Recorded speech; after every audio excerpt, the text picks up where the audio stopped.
Phone check. 1, 2. The microphone check. 1, 2, 1, 2. The microphone check. I got my headphones tuned between two different AM stations, and my briefcase is full of declassified information. Declassified. Declassified. Good evening and welcome to News from Neptune for the 15th of June in the 24th week of 2012. For more than 20 years, this program has been a spontaneous and unrehearsed discussion of the news of the week and its coverage by the media. First on a so-called community radio station, and when locked out of there, welcomed, I'm happy to say, by the good people at Urbana Public Television. I'm Carl Estabrook. My discussants tonight are David Green and Ron Szoke. We'll take turns suggesting overlooked or misreported items from the week's news, and there's plenty to choose from, and then answering questions and comments from the other two. Our program's name, News from Neptune, was chosen to honor Noam Chomsky, who has been talking sense about American politics for more than twice the 20 years we've been on the air. Chomsky has said that in the American media, either you repeat the same conventional doctrines everyone is saying, or else you say something true, and it will sound like it's from Neptune. Today is Friday, June 15th. On this day in 1944, while the U.S. was otherwise occupied, it was a week after the invasion of Normandy in the Second World War, but on the 15th of June 1944, there was a general election in the province of Saskatchewan. And in that election, the Cooperative Commonwealth Federation, a political party essentially, was elected to the provincial government and established the first socialist government in North America. The CCF, the Cooperative Commonwealth Federation, was an explicitly socialist party, and as Tommy Thompson, the leader of the party, became premier of Saskatchewan, he worked to establish the first single-payer health care system that existed indeed at any place in Europe or America. It was the model for systems that now exist in all the other industrialized countries of the world, except, of course, the United States. Tommy Thompson, I said his name was Tommy Douglas. Thank you, right. Tommy Douglas, yes. Tommy Thompson was the awful governor of Wisconsin. Oh, Wisconsin, exactly. Right, who, as Health and Human Services Director, definitely didn't offer any national health care program. I wonder if the Freudian slip was necessary because I was thinking about Wisconsin and the horrible things that have happened in Wisconsin, a lot of them to be laid at the doors of the Democrats, both state and national, when they had the opportunity to do what Tommy Douglas did in Saskatchewan, but they chose not to, and that's thereby hangs a tail, as they say. The Cooperative Commonwealth Federation that established this government in Saskatchewan went on to become one of the founding groups for the so-called New Democratic Party in Canada, which itself has, lo how the mighty are fallen, declined into a position that is roughly equivalent to that of the Democratic Party in the U.S., although it remains in opposition in the Canadian federal government. Saskatchewan has backslid from its glory days of a socialist government in the 1940s. But Tommy Douglas remains a revered figure in Canada. A few years ago, Canadian Broadcasting Company carried out a poll. They set it up for a while and worked on it for a while and showed programs about Canadian history and so forth. A poll to decide who was the greatest Canadian. And they considered the usual round of military leaders and political leaders and explorers, even back to, I think they even included some First Nations. Hockey players? I know they included hockey players. I know, in fact, Gretzky, I think, came in very high on the final balloting, you know. But the interesting thing was that none of those military or political figures were chosen as the greatest Canadian by this poll that the Canadian Broadcasting Company followed, but rather Tommy Douglas was. Tommy Douglas was. not one American in 10 knows who Tommy Douglas, and apparently no Americans can say his name straight, but Tommy Douglas is unknown in America, but widely revered as the greatest Canadian for the institution of the program that spread from Saskatchewan to the general Canadian system of healthcare that is revered to this day. Canadians, of course, are probably a good bit, in general, a good bit more aware of what goes on south of the border in the U.S. than Americans are aware of what goes on north of the border. First of all, because they're, so few of them. There's about 1 Canadian for every 10 Americans and so forth. But still in all, the dominance of the American economy in North America means that Canadians know, a fair amount about what's going on in the U.S. In recent polls about the Canadian healthcare system, Canadians were asked, would they rather go to a system like the U.S. Rather than the system that Canada has today? And apparently fewer Canadians said they would prefer to go to an American-style healthcare system than believe that Elvis is alive. Parallel poll at the same time. So more Canadians think Elvis is alive than would rather go to an American system. And we have Tommy Douglas to thank for that. Douglas, an interesting guy. He's another example of Lo, How the Mighty Are Fallen. His grandson is the actor Kiefer Sutherland, who starred in one of the worst right-wing bits of agitprop on American television in a long time, the series 24. So, that's too bad. But Douglas himself was born in Scotland, a Baptist minister, who in fact, working at the University of Chicago and in Chicago during the Depression, developed his politics in this practical, almost Saul Alinsky style of socialism, which was finally put into effect during the Second World War in Saskatchewan. A model that Americans should know a good deal more about, and on this day in 1944, his party triumphed in Canada. Canadian examples are worthwhile for us to think about these days, thanks to Ron. He and I are wearing these red squares that support the demonstrations going on right now in Quebec, where what was originally a student protest against tuition rises has become an anti-austerity movement that has shaken the provincial government in Quebec and indeed the federal government, the right-wing federal government that Canada has at the moment. This morning on Democracy Now!, there was a discussion of the minimum wage and a bill in Congress now, which is very much worth supporting and calling your representative about. Jesse Jackson Jr. has actually done something worthwhile by introducing a bill that would raise the minimum wage in this country. And it was pointed out in the discussion this morning how shockingly low the American minimum wage is in comparison even with the situation in Canada with its right-wing government. In Ontario, the minimum wage is $10 an hour. In Quebec, I think it's even higher, but certainly comparable. Perhaps it's a good time for us to start paying attention to Canadian politics and maybe begin by remembering the election of June 15th, 1944. So this is News from Neptune, the Socialism State by State edition, perhaps. We'll begin with Ron Szoke. Yes, well, I'd like to avoid getting sucked into the electoral politics quicksand that surrounds us these days. It's more and more like a high school popularity contest.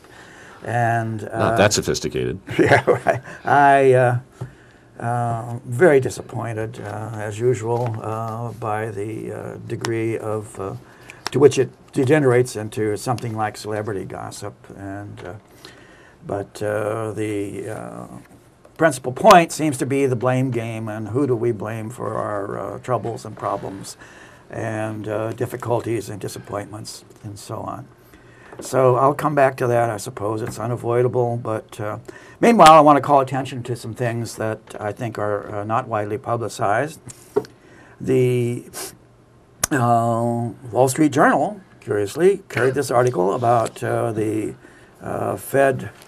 Federal Reserve survey showing that, as the headline says, the recession crushed the middle class wealth. The median net worth fell by $49,100, erasing 18 years of gains. The recession, as real estate values tumbled, said that consumer finances between 2007 and 2010, which is adjusted for inflation, showed median income fell by 7.7%, from $49,600 in 2007 to $45,800 in 2010.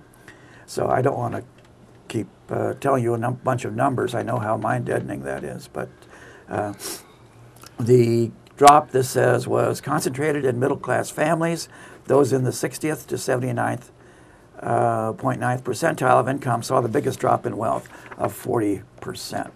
So the transfer of wealth, the attack on the middle class, proceeds, and a lot of people seem to be unaware that it's going on, or even if it is, the significance of it for the country as a whole and for them in particular.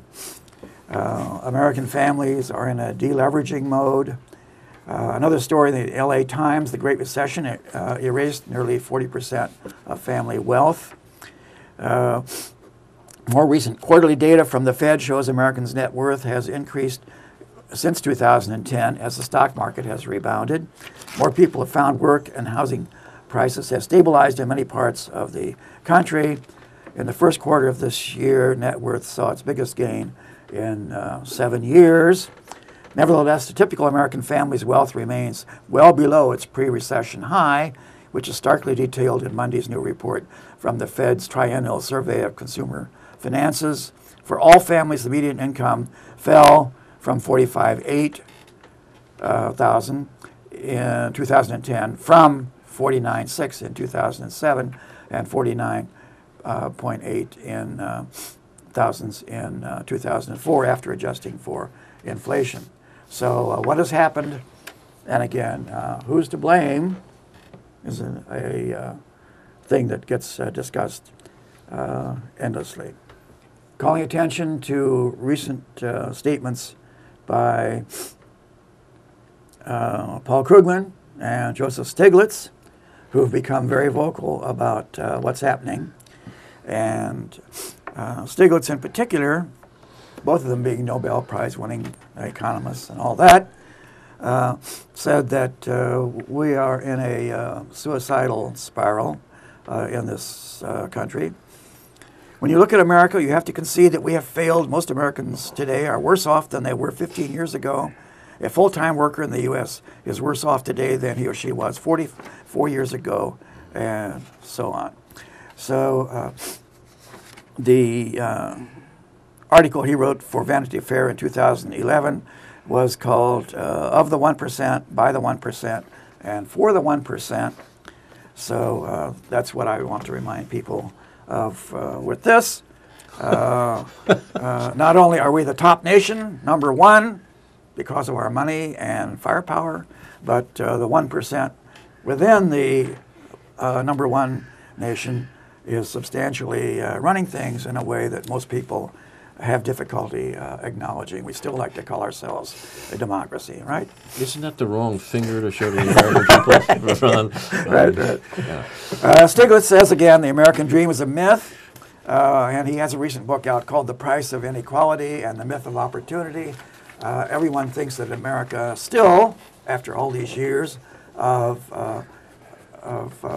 difficulty, is still the land of opportunity.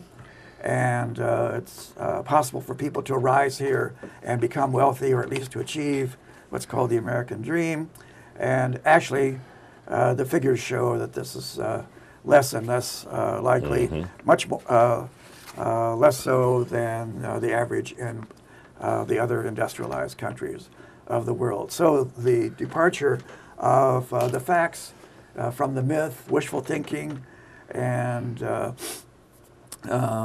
fantasy, superstition is becoming more and more obvious, at least to some people.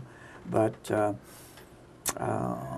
what we still have is the argument over who's to blame. And a curious article showed up.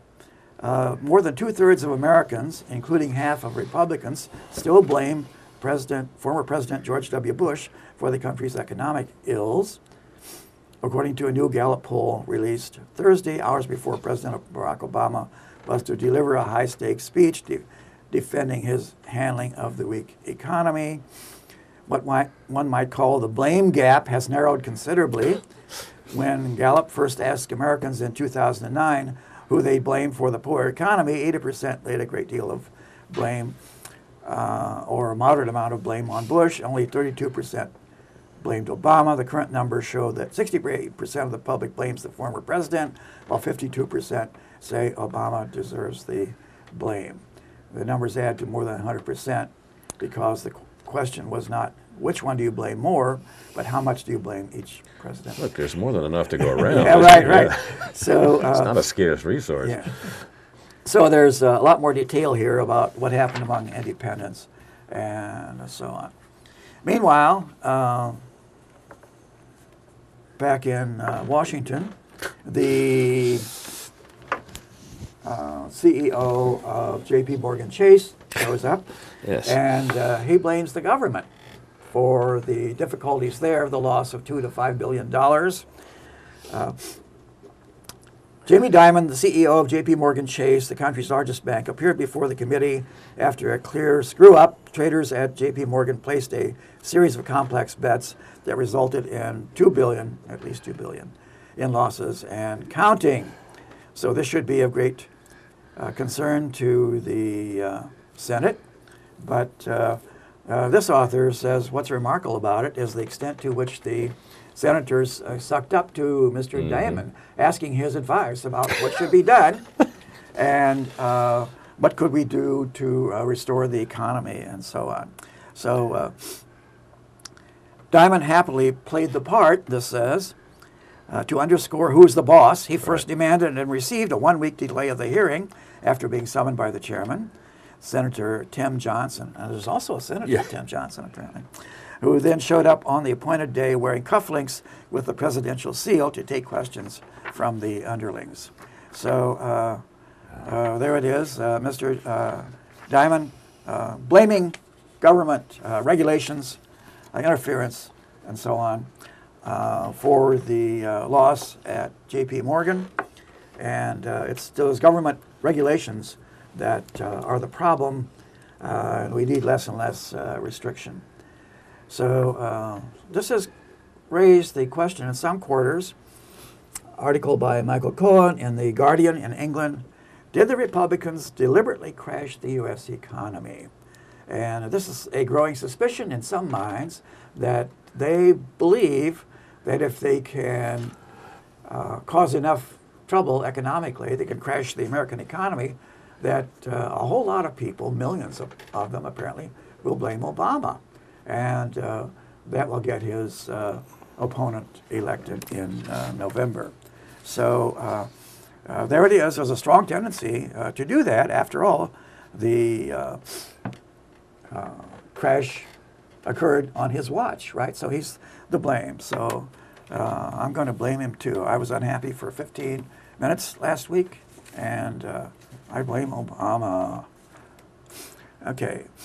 A lot of people don't realize that half of U.S. lives in households that are getting government benefits, but they still complain about big government and government spending and so on. Next headline, big paychecks, tiny tax burdens, how 21,000 wealthy Americans avoided paying income tax. So those are some symptoms, so tiny insights, I hope, into what's going on and what's being said about it. And again, I would suggest that people start looking into this and wake up. But can we get people out of fantasy land and superstition and wishful thinking, the era of truthiness, long enough to deal with this? I'm still not sure. Truthiness being, of course, affirming things and repeating things that sound as if they ought to be true, whether or not they really are. So there I'll stop. Thank you, Ron. Comments, questions, David? So yesterday, as you referred to, or as Carl may have referred to, was supposedly a big day in a quote-unquote battleground state in which both Obama and Romney made economic speeches. And so the mainstream media attempted to, of course, heighten whatever the differences might be between these two major candidates. In your view, Ron, are there major differences between Obama and Romney regarding in not only in their what they might say about how they're going to handle the economy, but what they might actually do about it?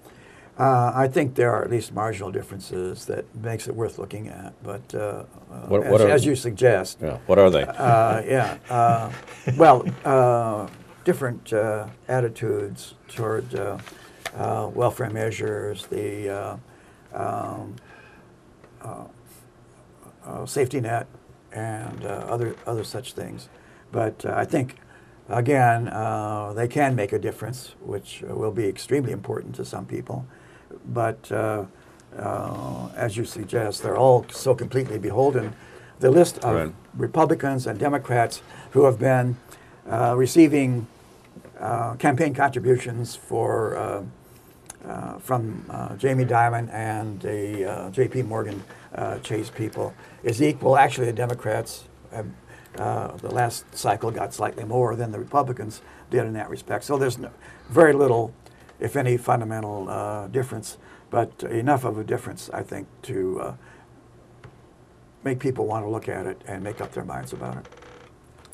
That may be true. I mean, and it certainly is the case that if we look at the effect on the majority of the population of Republican and Democratic administrations over the last generation or so, it's hard not to say that Democratic administrations have done a better job, wretched as that job is, than Republican administrations have. On the other hand, as they say, it seems to me that the abject economic failures of the Obama administration, and we're going to prescind a moment from the failure is too weak a word, the crimes for which people should be in jail, of the foreign policy of this current administration. But the abject economic failures of this administration are not an accident. They come from the fact that Obama is working for Wall Street.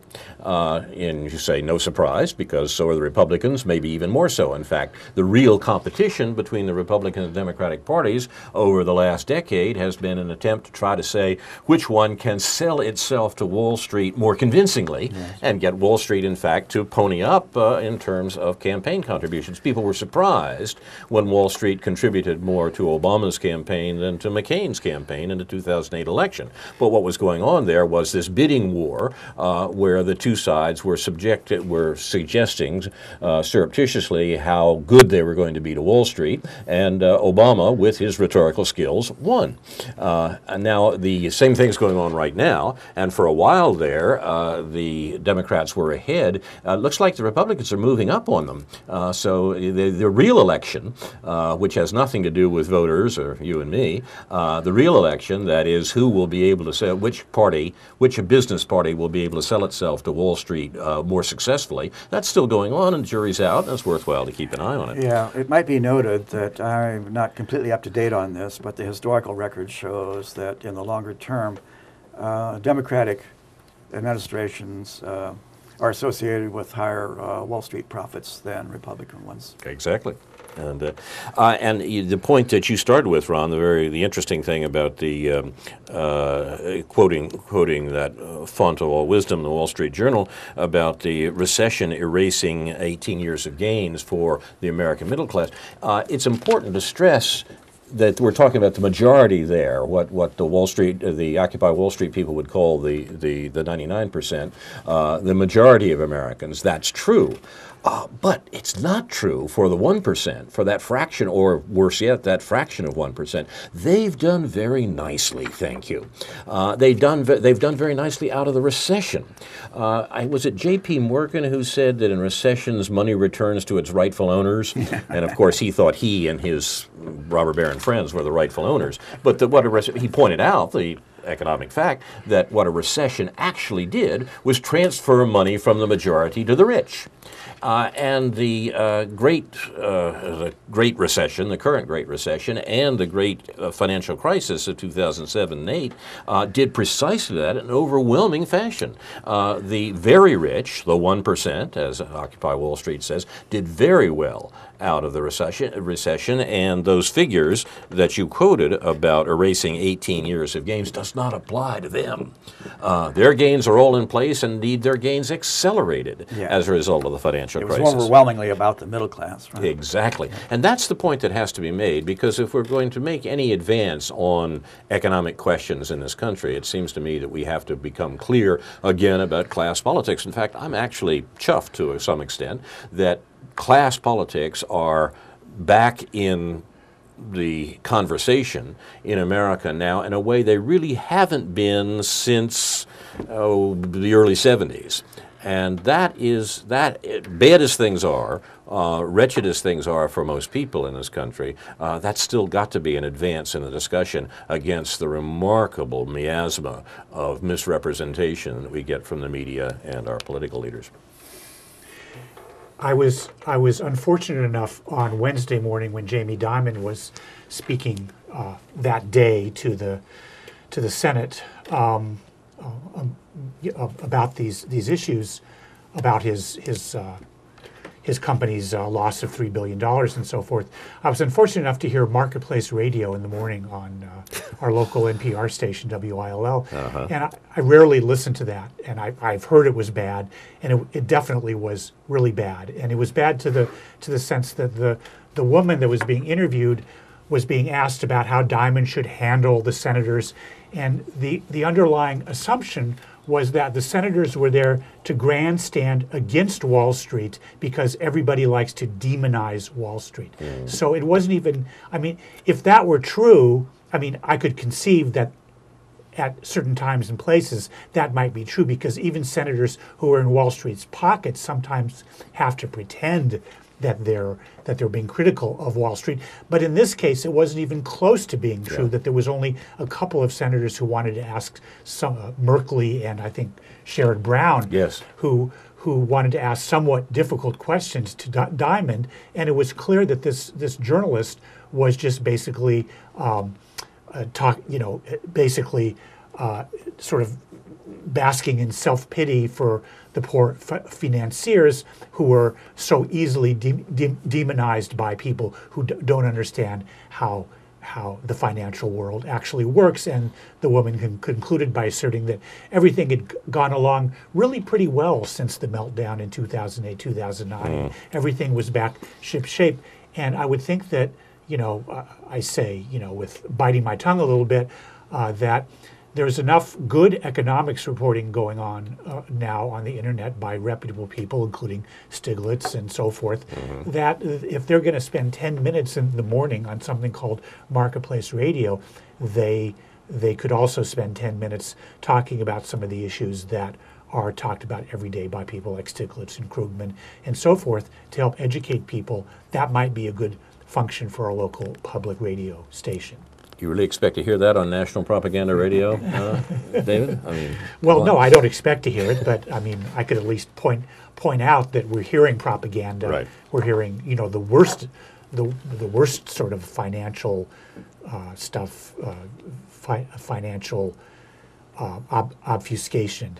Yes. I assume, although I don't listen to that program every morning, I assume it's a big chunk of time. They're on for about 10 minutes. They're on from apparently 10 minutes before 8 till about 8, and that's a lot of time to mislead people into understanding how the economy actually works. And it's created at least one job, I know. A friend of my daughter's has got a very good job working for them. So that's, some people are doing very nicely out of it. Yeah. The amazing thing is that NPR here can be compared unfavorably in this regard to some things that you hear on Fox News, at least until they fired Judge Napolitano. occasionally, just occasionally, you would get a more honest account out of that program that he did over there. So it's yeah, quite remarkable. I'll tell you one thing about Jamie Dimon's approach. I saw a little of it on television. And what I particularly liked was his mugging for the cameras. I mean, talk about celebrity politics and so forth. The haircut alone. I wonder what, they made fun of what John Edwards' haircut cost when he was. I mean, haircuts mean something different apparently for the banking fraternity, but for Jamie Dimon, it clearly means an expensive job on the locks. I mean, he looked like Marie Antoinette. I thought, and I thought maybe that was a good sign that perhaps his suggestions. Will turn out to be like let them eat cake or something. I don't know. But in any case, he was mugging for the cameras, looking good, and it was quite a performance and told us more, I think, about the American economy than anything actually said in those hearings. This writer in The Nation, George Zornick, has a kind of funny paragraph here about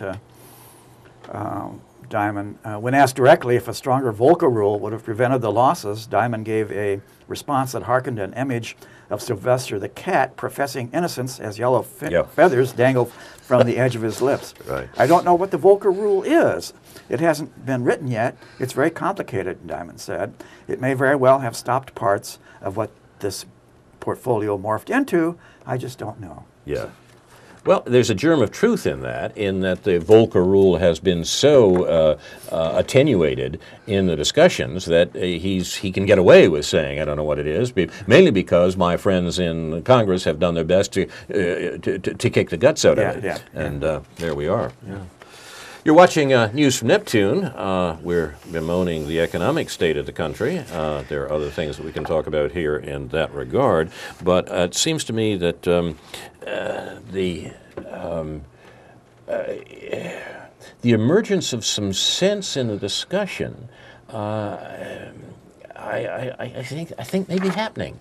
Even the question that you raised, Ron, from the Guardian's article about whether the Republicans deliberately crashed the U.S. economy, that's a question mal posé in a lot of ways, but it begins to get at the fact that the economy is a euphemism for the profits of rich people. And when we say the economy is doing well or the economy is doing badly, that's usually what we mean. And the growing awareness that there are class contradictions, that are contradictions between groups in the society over what the economy is doing, and that things that return money to the J.P. Morgans of this world take it away from those in the rest of the society. This can only be an advantage, it seems to me, and we become better informed when we begin to understand why the government is behaving the way it is, and we also understand how nefarious it is to begin to suggest that, of course, government is the problem because government can never do anything right.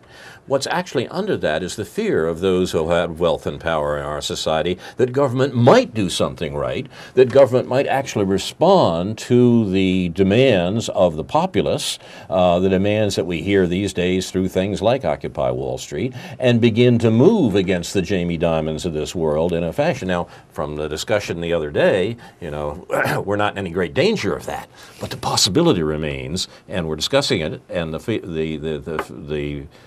those who have wealth and power are aware that such a thing could happen. A crisis of democracy, to borrow a phrase, that would in fact begin to control some of these things via Volcker rules, the reinstitution of Glass-Steagall, the sorts of things that are being talked about in the technical press here become popular, become understood. That's the danger that they have to stand against. Yeah, saying that the Republicans are deliberately trying to ruin the economy, to crash the economy, is a little dubious. It involves a certain amount of mind reading, which I'm always hesitant to do. But we do have this statement from Senate Minority Leader Mitch McConnell. The single most important thing we want to achieve is for President Obama to be a one-term president. Such words lead some to the conclusion that Republicans will do anything, including short-circuiting the economy, in order to hurt Obama politically. But even that's a lie, of course, because what the people that for whom Mitch is speaking, what they want to be sure to do is various things the government can do that Mr. Obama might not be quite so willing to do unless he's pressured into it, or at least that's what his defenders say. I'm not quite sure whether that's really the issue we have here. You began by talking about the pointlessness in some ways of the electoral campaign because it's such a battle by night. The real interests are not are not clear, and it's remarkably enough the real political interests in the United States don't really involve Barack Obama as much as he wants us to believe that they do. What he has done has been an eloquent advocate for one side by covering sin with smooth names, by making people believe that he really isn't working for the people that he's working for. So the question of defeating him becomes has to begin with enough ground clearing to let erosion set in, I think. I don't know. News from Neptune. Let's go to David Green. Yeah, I'm gonna change the subject here rather radically, although it's never that radical because it all connects. Right. And I want to talk, and especially I know in the past I think I promised Ron that I wouldn't talk quite so much about New York Times columnist Thomas Friedman or David Brooks, so I'm going to make a departure here by talking about Nicholas Kristof instead, who is a New York Times columnist who is of a different order than either Friedman or Brooks, a little less pretentious in his reference to big ideas, but still pretentious in his advocacy of what he would refer to as humanitarian intervention. He has recently been in Africa. Apparently he's in Iran now, walking across Iran and actually finding out that people in Iran don't hate us because they're smart enough to separate our government from the people of this country. But when he was in Africa, rather recently, within the last week or so, and specifically in South Sudan, in the Nuba Mountains region, which is undergoing quite severe strife, and visiting refugee camps there, Kristof made a plea for armed military U.S. intervention, not only in South Sudan versus Sudan, from which South Sudan separated from within the last year or two. Kristof also, in some reference, I forget how he did this, called for U.S. military intervention in Syria as well. Now, I don't know whether it's just that Kristof wants to intervene in countries that start with S, or not to make light of any of all this. I find it extremely hypocritical, problematic on a number of levels. I don't present myself as an authority or someone who's even extremely well informed about the background of what's going on in Sudan, South Sudan, and that general region in Central Africa and East Central Africa. But it's pretty clear that the reason that Bashir, the leader of Sudan, is demonized isn't because he's a thug. I'm quite sure he is a thug, but we like lots of thugs.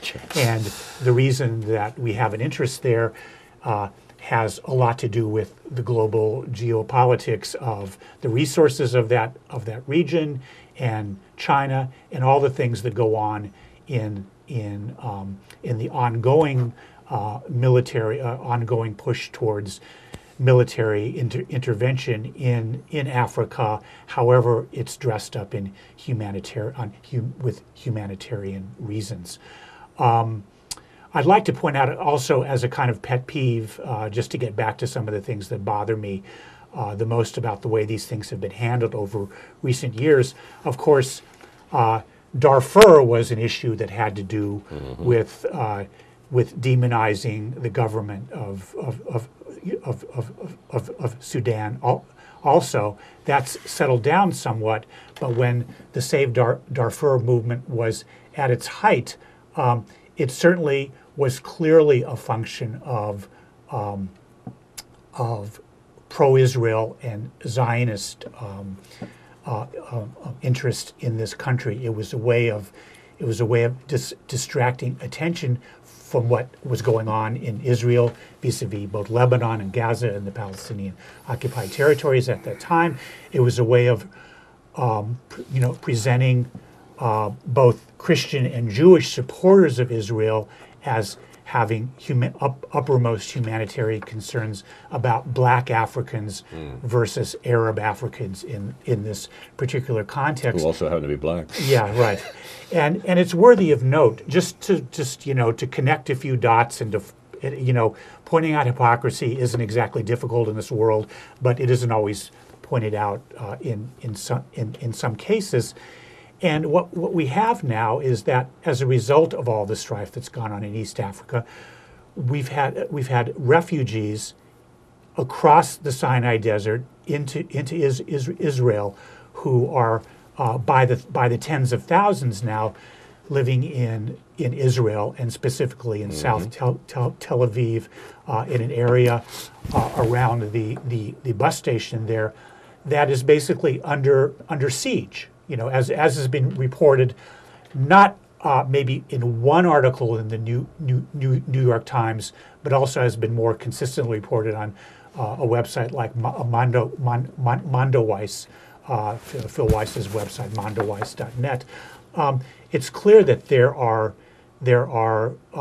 really vicious efforts to demonize these refugees in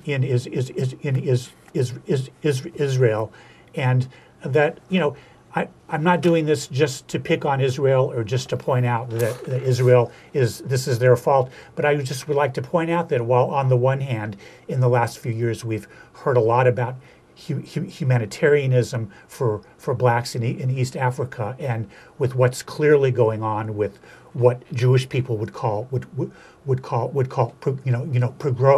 pogroms in relation to what's going on in Israel right now, we hear very little outrage.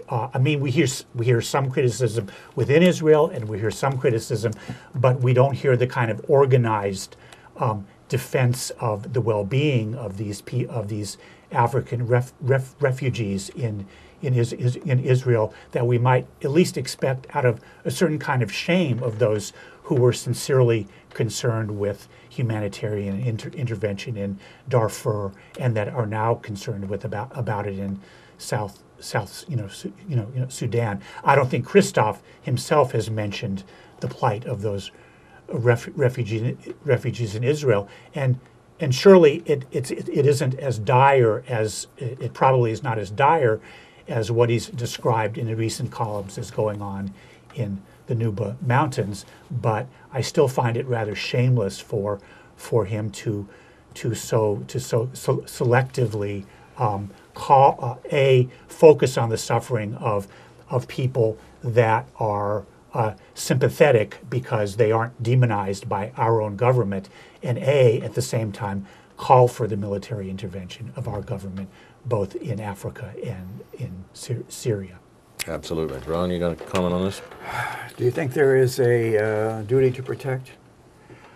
I'm not a legal. I associate that term with this whole larger propaganda effort to sort of legalize, to put a legal face on what is known as humanitarian intervention, R2P, what is it?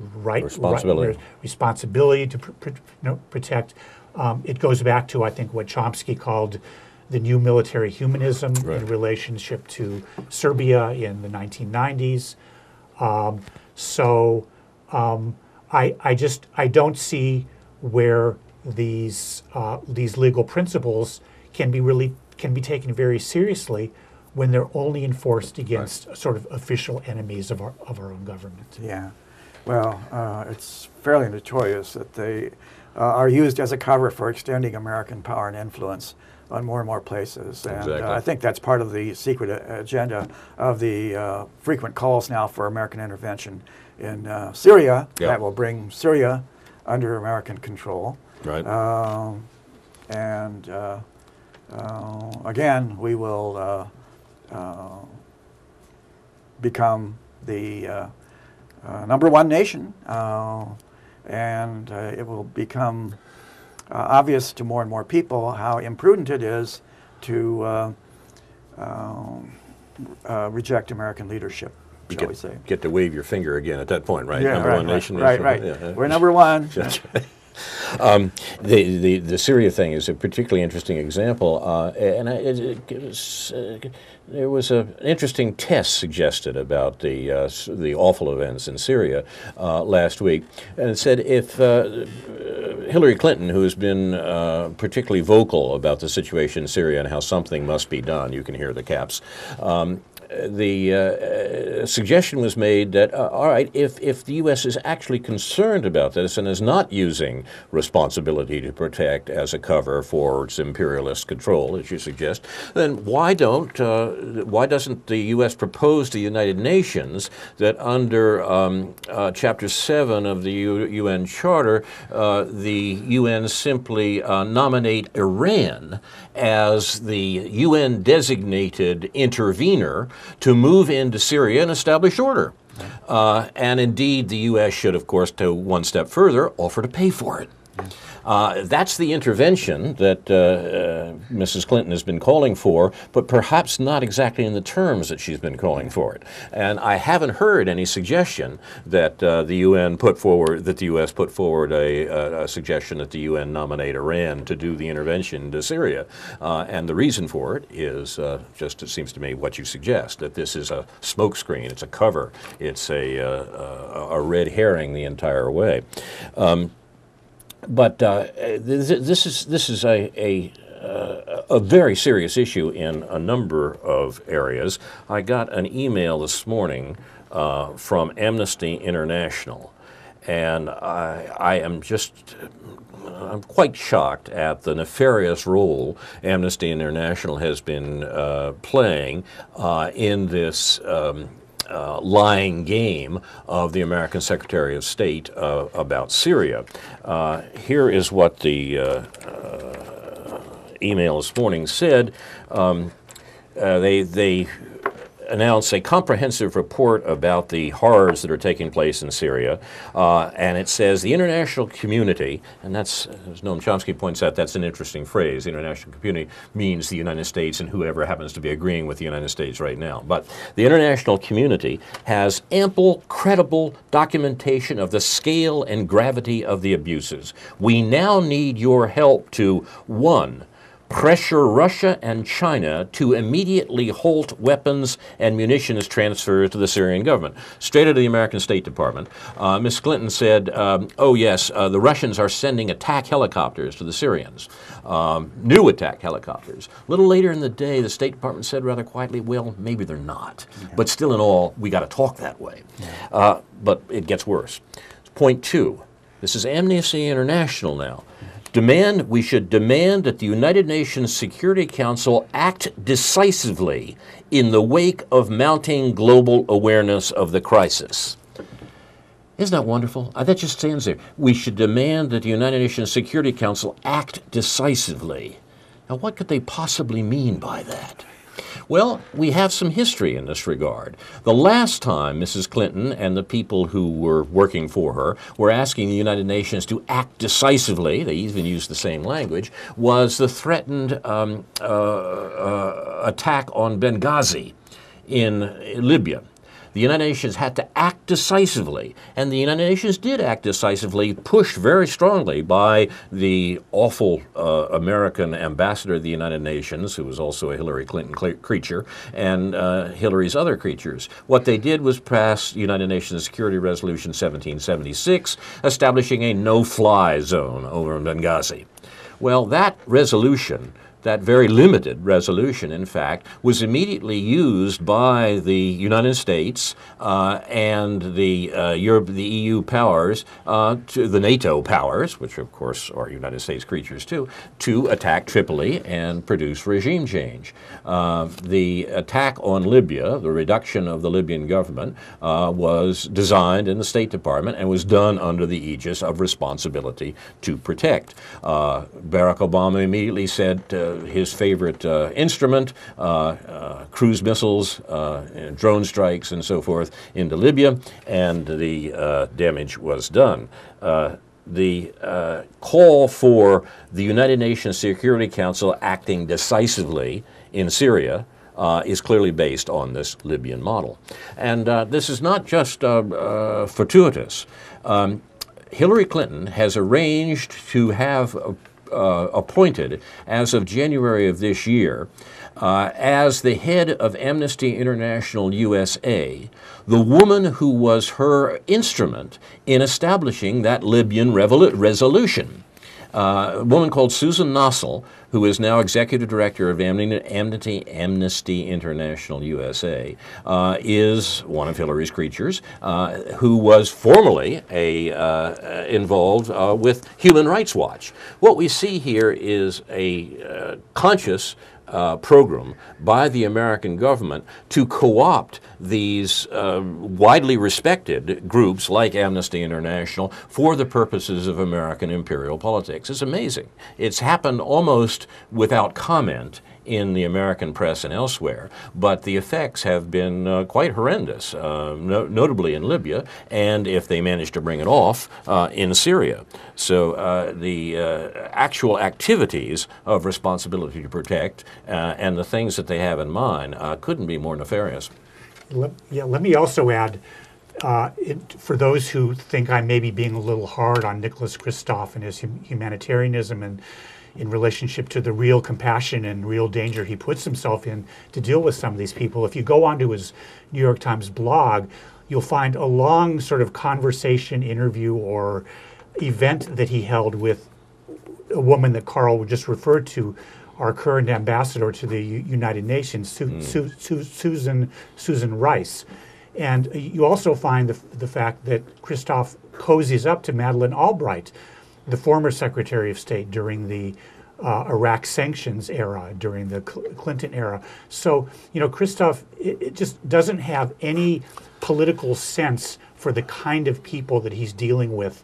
And I mean, I would give him the benefit of the doubt, although I don't think he necessarily deserves it, by saying he doesn't have any kind of political sense for the kind of politics and the kind of ruthless politics he's dealing with in cavorting with people like Rice and Albright, who have really vicious histories. I wonder if you're not being too generous, David. Well, I am, but I'll bend over. Okay. Well, David, I'm disappointed. Don't you know that we as pundits must always radiate self-confidence and have the right answers to everything. So we have to tell people what it's all about. Yeah. Well, it's since our government is busily telling people what it's all about and they're lying, it's worthwhile to try to break through some of those lies. The amnesty case, you mentioned Madeleine Albright, involves her as well in a particularly disgusting fashion.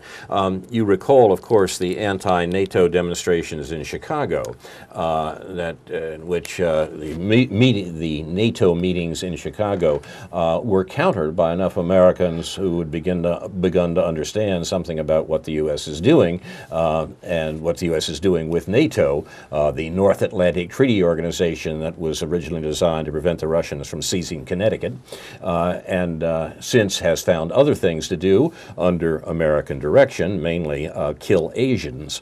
But the Chicago example is worthwhile. While these demonstrations were being organized in Chicago, Amnesty International organized a counter-demonstration, an alternative demonstration, a demonstration that was meant to take people away from the anti-NATO demonstrations in Chicago, at which NATO's rule in Afghanistan was celebrated. This is Amnesty International celebrating what NATO was doing in Afghanistan on the grounds that it redounded to the position of women in that society. And one of the speakers was Madeleine Albright. And the event, apparently she didn't speak. Apparently the scandal was just too great or something. But this was this amazing activity by Amnesty International was denounced by Kathy Kelly of Voices of Creative Nonviolence in Chicago, and I was happy to see that. But the mere fact that it was set up in the first place, it's just not to be believed. You have been watching News from Neptune for June 15th in the 24th week of 2012. Our program is named in honor of Noam Chomsky. This has been the Socialism State by State edition, and for some reason the following line from William Penn came across my desk this week. William Penn, the leader of the Quaker community in what became Pennsylvania. William Penn is supposed to have said, once again, apparently it was somebody else who was writing his stuff for him, but still, I expect to pass through this world but once. Any good thing, therefore, that I can do, or any kindness I can show to any fellow human being, let me do it now. Let me not defer nor neglect it, for I shall not pass this way again. Now, this was a notion close to that of Tommy Douglas, who we mentioned at the top of the hour, the premier of Saskatchewan, who introduced essentially single-payer health care to Canada. He was at the University of Chicago during the Depression, and was put off by the programmatic socialists, and there was a lot to choose from in Chicago in the 1930s because of the Depression. Because his notion was that things should be done, as it were, in William Penn's sense, to make things better. There is finally almost a temperamental difference, I think, between those who want to do things to make things better and those who want to change things to make the whole thing better. I think they're probably both necessary. You can call them reformist and revolutionary if you want, but if there's not a discussion going on between them, then we're ignoring what we really should be talking about. If our program has interested you today, you might want to look at these other programs on Urbana Public Television. Tomorrow morning at 7 a.m., the David Pakman Show. At 2 p.m., a repeat of this show. Sunday, the 17th, at 3:30, the Populist Dialogues, the environment, climate crisis, and job creation. Maybe we actually talk about some real issues in this campaign. At 4 p.m., Labor's Worldview, where our friends Jim Iman and David Johnson will talk about some of the real issues in this campaign. Weekdays, Monday through Friday, here at UPTV. At 7 a.m., Democracy Now! Uneven always, not above criticism by any means, but there's nothing else like it, and it's essential. At 8 a.m., The Big Picture, which has done remarkably good things recently. I've been pleased with them. They put the noted economist Robert Wolff on this, not Robert Wolff. Richard Wolff, thank you. I'll tell you, I know why I do that. That's almost as bad as the Douglas problem. At noon weekdays, the David Pakman Show.